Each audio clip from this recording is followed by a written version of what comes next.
Bonjour. Oh, ouais, c'est super fort. On va commencer dans 3 minutes, mais en attendant, si vous voulez, vous pouvez juste, si vous ne l'avez pas déjà fait, dire bonjour à vos voisins, parce qu'on est dans un espace de bienveillance, et aussi de vous reconnecter à un moment super heureux dans votre vie ou quelqu'un que vous aimez très fort, et vous allez être dans une meilleure énergie pour écouter cette conférence. Voilà. 2 propositions, il reste 3 minutes, le temps qu'on commence à l'heure. Voilà, tout de suite. Alors c'est parti, on va commencer.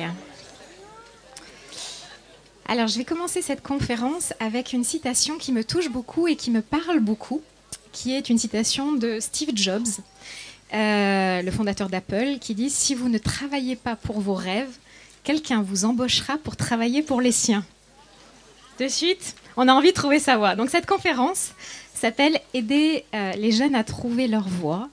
Et l'objectif, c'est de vous aider donc, dans cette mission pour les aider à identifier ce qui leur correspond. Ça peut être aussi pour les adultes à identifier ce qui vous correspond.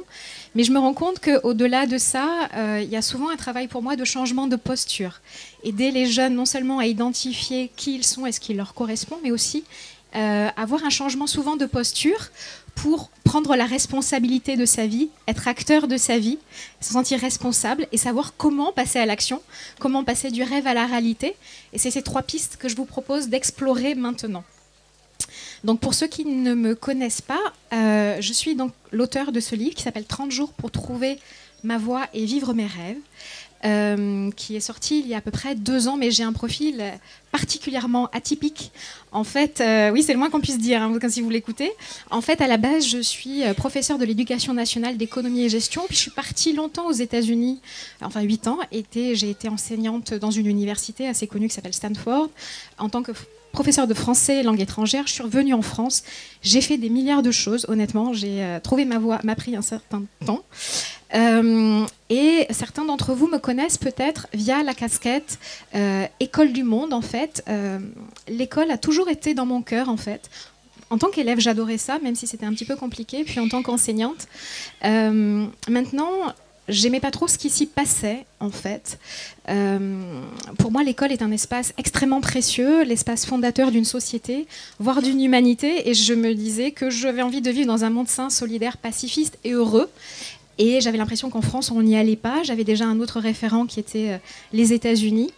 Et donc, j'ai fondé cette association simplement pour observer comment on fait l'école de par le monde, observer les systèmes scolaires du monde. Et comme ça, on a organisé des cafés pédagogiques sur Montpellier. J'habite actuellement sur Montpellier. Puis à un moment, je me suis rendue dans des pays du monde pour observer comment on fait l'école de par le monde. Voilà, je voulais me questionner, est-ce qu'on allait vraiment vers un monde pacifiste ou pas? Et est-ce qu'on transmettait ce que je considérais être pour moi l'essentiel pour nos enfants?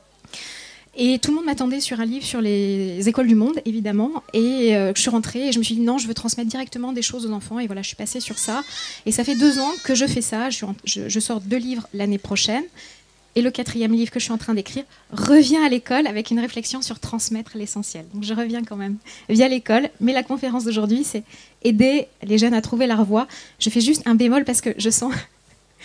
Il voit mon meilleur profil, mes fesses. Je vais essayer de me tourner, mais c'est pas facile de gérer la diversité de monde. Voilà, mais je pense à vous tous. Voilà, je me connecterai un petit peu à tout le monde au fur et à mesure du chemin. Pour finir cette introduction, je voulais évoquer le fait que la richesse de notre planète et ce qui permet la vie, c'est la biodiversité.